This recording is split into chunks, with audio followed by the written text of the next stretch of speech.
কেরানীগঞ্জের অলিগলি যেন মাদকের আখড়া, প্রতিনিয়ত ধ্বংস হচ্ছে যুব সমাজ।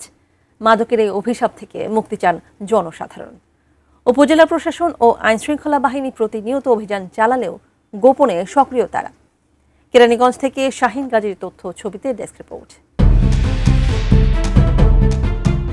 ঢাকার প্রাণকেন্দ্র হওয়ায় কেরানীগঞ্জের বছিলা, বাবুবাজার, পোস্তকলা ব্রিজ মাদক পাচারকারীর রোড হিসাবে ব্যবহার করছেন মাদক ব্যবসায়ীরা। এইসব ব্রিজ দিয়ে ইয়াবা, ফেন্সিডিল, মদ, গাঁজা সহ নানা মাদক দ্রব্য সংগ্রহ করছে তারা। আইনশৃঙ্খলা বাহিনী প্রতিনিয়ত চালাচ্ছে মাদক বিরোধী অভিযানও।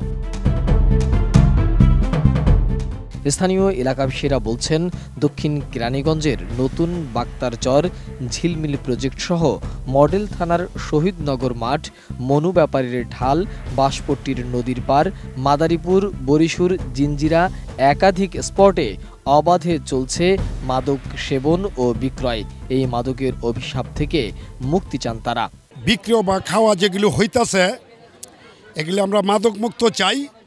প্রত্যেকটা স্পটে আমাদের সাংবাদিক ভাইয়েরা আছেন, প্রশাসনের লোক আছেন, যে যেখানে জনতার খবর পান মাদক বিক্রি বা খাওয়া হয়, আপনারা তাদের ফোন নম্বর আছে, কন্ট্যাক্ট করবেন, তাদের ফোন দিবেন, সাথে সাথে দইরা তাদের আইনের আশ্রয় নিয়ে দেব। আমরা কেরানীগঞ্জবাসী, আমরা মুক্ত চাই, নেশামুক্ত কেরানীগঞ্জ চাই, আমরা একটি আধুনিক কেরানীগঞ্জ চাই।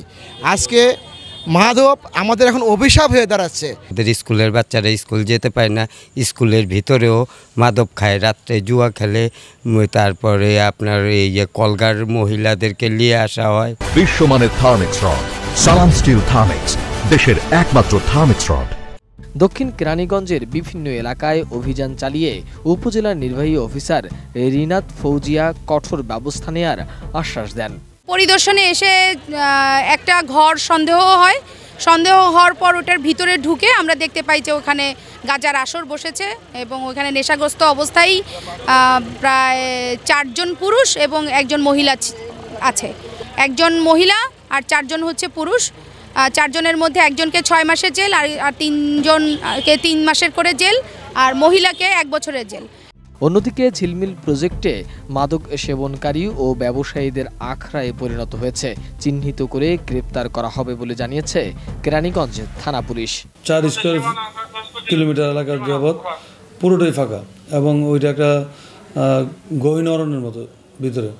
ওই জায়গাতে সবচেয়ে বড় সমস্যা হয়, এখানে অপরাধীরা অনেক সময় ওই জায়গাতে অবস্থান করে, ওই জায়গাগুলোতে কোনো লাইটিংয়ের সিস্টেম নেই, যার ফলশ্রুতিতে রাত যখন হয়ে যায় তখন অপরাধীরা নির্বিচারে ওই জায়গায় যেতে পারে। মাদকের অভিশাপ থেকে মুক্তি চান কেরানীগঞ্জের স্থানীয় জনসাধারণ। Desk report, ATN news.